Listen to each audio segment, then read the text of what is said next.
So I would say the motto of modern Jewry is never forget.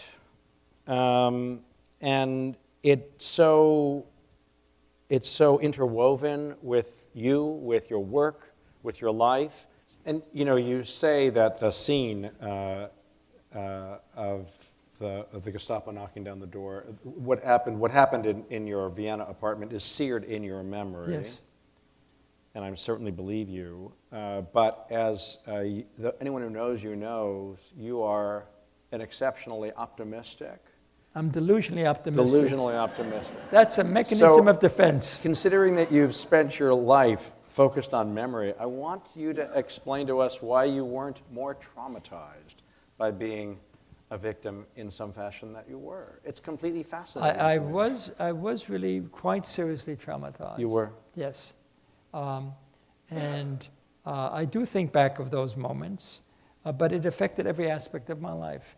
I married Denise, who had a more difficult experience than mine. Yes, because she was hidden. She was a hidden child in a convent for 2 years.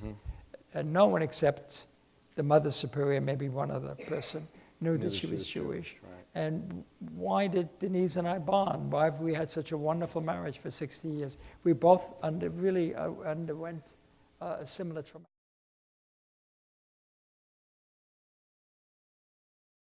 First of all, working in the lab was an amazing experience for me, and it's affected how I feel toward young people coming into my lab. And that is that I had just read textbooks of science, and they're unbelievably boring.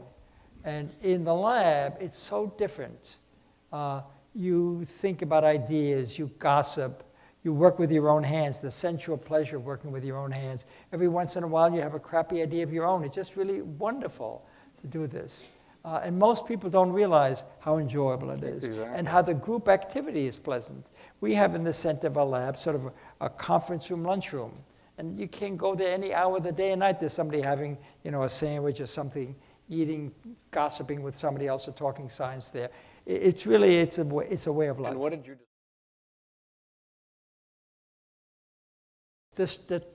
A strategy within all of biology was take a complex problem and try to analyze it in the simplest possible case so you can understand it deeply. But somehow that strategy didn't apply to behavior. Most people studying behavior thought you couldn't do that. And I was able to work out a simple reflex, a withdrawal reflex, like withdrawal of a hand from a hot object. And this simple reflex could be modified by several forms of learning. And I studied learned fear. I studied all of them, but I focused on learned fear, called sensitization. Right. So if you scare the hell out of the animal by shocking its tail, instead of withdrawing like this, boom, withdraw like that. And it would continue to withdraw like this, depending on the number of training trials. I worked out the neural circuit of this behavior, and I could see that there was a change in the strength of connections between nerve cells. How one nerve cell talked to another, this was altered. No one knew how learning occurred. The work that I did, and later with my colleagues, was the first evidence that showed learning involves strengthening of how nerve cells talk with each other, synaptic connections. I looked at the list of former winners of the Leo Baeck Prize, and this, after all, is the German Jewish tradition. A lot of Jews lived in Austria-Hungary. Very few of them have been recognized by this distinguished award. I may be one of two.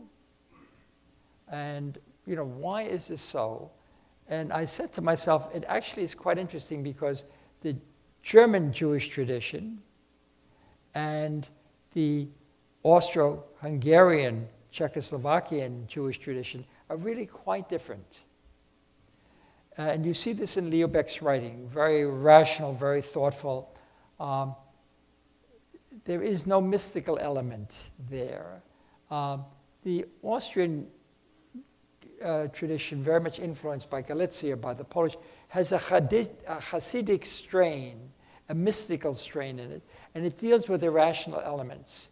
And if you look at some of the great minds that have come out of the tradition, Freud, Schnitzler, Kafka, it's unlikely they could have come out of Berlin.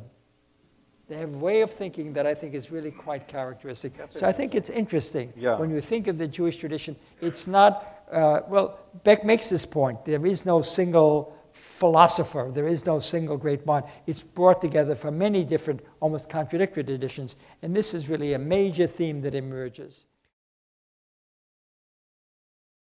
So when I was working in Grunfus lab, and I realized for the first time, I really love this stuff. I was dating Denise. We sort of decided we would get married, and we met for dinner. And I said, you know, I really like this. I could see doing this for the rest of my life, but it's absurd.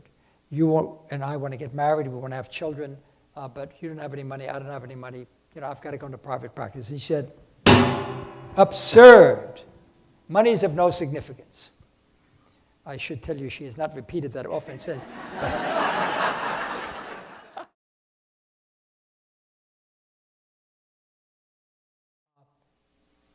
Freud understood many things, but he had no insight into female sexuality. I can tell you why. You know, didn't have much experience, that boy. But Klimt, who slept with 4,000 women, knew a lot about sexuality. And if you look at his drawings, if anybody in the audience seen Klimt's drawings, they're marvelous. He depicts women masturbating, sleeping with other women in the most delicate, thoughtful, non-pornographic way. It's just fantastic.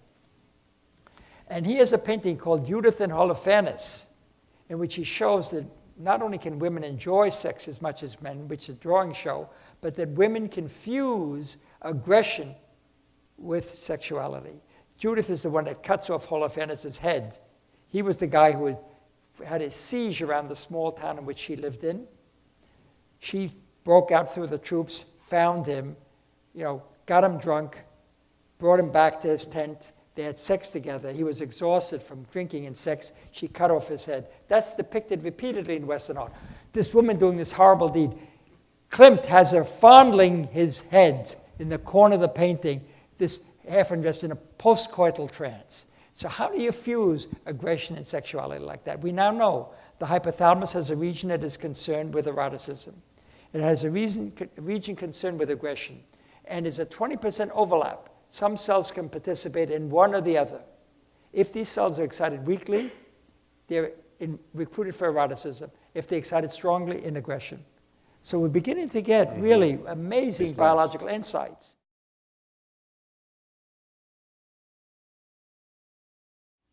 I'm a schmagegi, and I learned an enormous amount from Denise at every point in the game. There's just no question about that. I was working extremely hard when Paul was born, and I was extremely moved and thrilled by Paul's presence. And I'm still thrilled by Paul's presence. A wonderful son, an even more wonderful granddaughter.